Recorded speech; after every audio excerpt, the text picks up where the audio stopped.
small business in Nairobi that began as a party supply outfit has expanded to serve restaurants and supermarkets, moving more than a ton of ice a day, while their custom-made ice sculptures decorate State House events.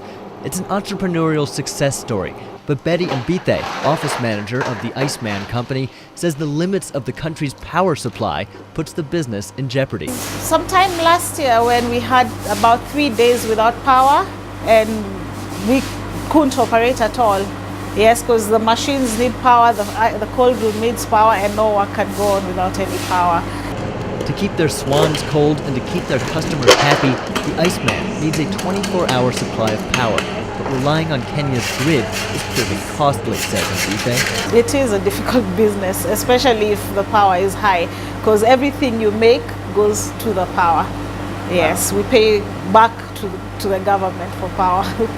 The number one cost for this business is power. No power, no ice.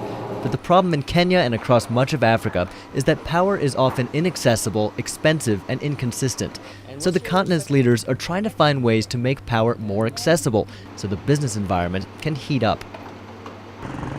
Africa is facing enormous power challenges. Some 600 million Africans have no access to electricity at all.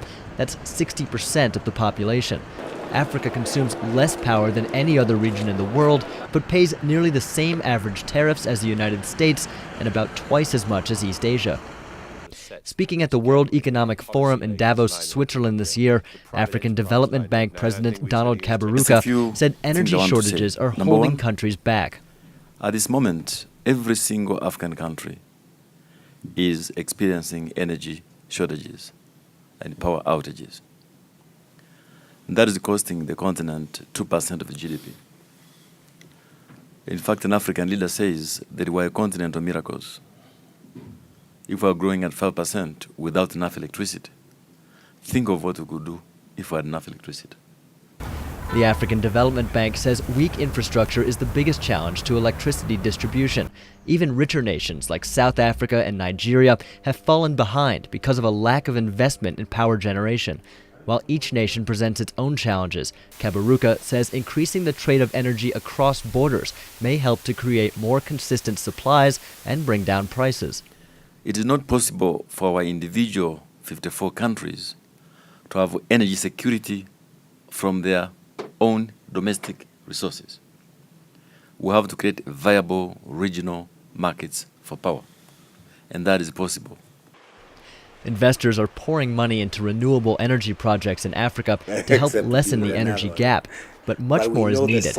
Africa's booming population, expected to double by 2050, will continue to put pressure on power supplies, and failure to improve generation could mean a lot of lost opportunity. Gabe Joselo, VOA News, Nairobi. Let's take another quick break now. When we get back, we have Word on the Street.